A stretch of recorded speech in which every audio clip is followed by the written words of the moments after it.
Viewer, it's been 4 days since the Hamas terrorist group inflicted the biggest single-day damage on Israel in the country's entire history. You've spent the last 4 days watching those terrifying images of the attack from the Gaza Strip, and now Israel's very familiar response, dropping thousands of bombs from fighter jets on Hamas-controlled territory. With hundreds of Israeli hostages in Hamas captivity, and Israel all set to scale up its total blockade of Gaza with a full-fledged invasion from the ground, this war could break all previous cycles of the Israel-Palestine conflict. In the past, when Israel has come under attack, the country has launched similar punitive counterstrikes on Palestinian territory with an overwhelmingly unequal force balance in Israel's favor, usually bringing fighting to an end in a matter of days or maximum a couple of weeks. But what the Hamas did on Saturday wasn't just any attack. In terms of the damage to life, in terms of how Hamas has managed to undermine Israel's world-famous intelligence and security layers, and in terms of the sheer scale of this provocation, the response this time will necessarily be unprecedented. And we're looking at the opening scene of that Israeli response as we speak.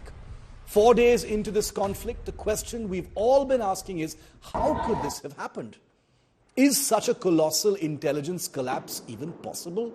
How can Hamas, even with foreign help, manage to craft such a deadly, effective, sustained and total undermining of perhaps the world's most potent and hyper-alert defense and intelligence system, the one that Israel enjoys?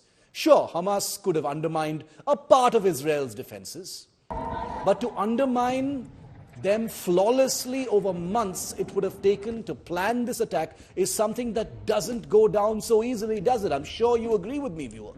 Is it possible that Israel's Mossad, its external intelligence agency, its deep cover assets, its human intelligence, its airborne surveillance, networks, communications intelligence, systems, anti-rocket sensors, border detection systems, real-time intelligence system, signal intelligence and counter-intelligence systems all failed in one deadly symphony?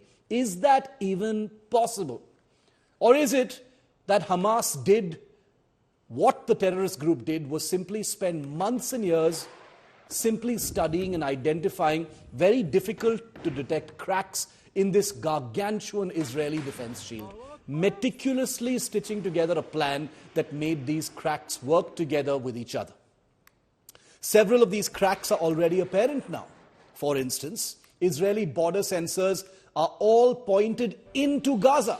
They're all pointed with their gaze pointed into Gaza, which meant that once this huge number of Hamas terrorists had breached the border defenses, they had literally no Israeli sensors looking at them.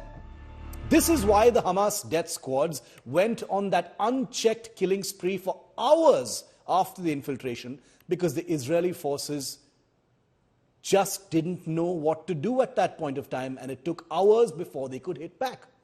Another major Israeli crack were the border systems themselves. Hamas terrorists clearly spent months figuring which sections of the border fence were least guarded. They chose precisely those 15 points to breach. But how did they know which 15 points? While Hamas terrorists were scrutinizing these and several other cracks in the Israeli shield, the Hamas leadership was doing something that perhaps begins to explain why Israel was taken by absolute and total surprise, perhaps for the first time in its existence. Over 2 years, Hamas had been visibly lulling Israel into the belief that it was done fighting, it did not have any more stomach for war, and wanted to govern the Gaza Strip, that it was a new era of normalcy on the path of parallel prosperity, that Hamas was changing its colors. Of course, they were not talking about peace, but they were giving the impression that the wars of the past were over. For reasons still unclear, it seems like Israel was lulled into a false sense of security. Now, this complacence, if it indeed was that, coupled with a sustained cocktail of insidiously planted false intelligence and diversionary tactics, maybe compelled Israel to believe somehow Either that Hamas was no longer a potent threat requiring all of Israel's hyperactive defense layers, or that the threat was actually elsewhere, maybe in the West Bank. Another crack that Hamas clearly saw was Israel's over-reliance on technology. Drones, underground sensors, radars, motion detectors, new artificial intelligence tools designed to flag up suspicious movements of any kind, perhaps also lulled Israel into the impression that its defenses were impregnable and that such technology could never fail like humans can. This may have parallelly resulted in an under-reliance on conventional intelligence, human assets, and a possible catastrophic failure of counterintelligence, detecting and destroying moles in your midst, people who've infiltrated your own systems and are undermining you from within. When all this implausibly perfect planning was done, Hamas decided to execute it by exploiting one final crack in the Israeli shield, and that was to completely overwhelm.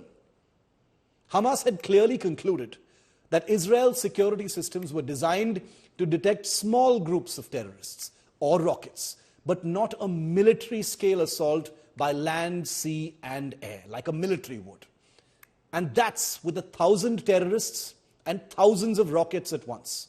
Hamas appears to have literally overwhelmed, even smothered Israel's defenses, stretching them beyond their limit and rendering them virtually ineffective for crucial 4 hours.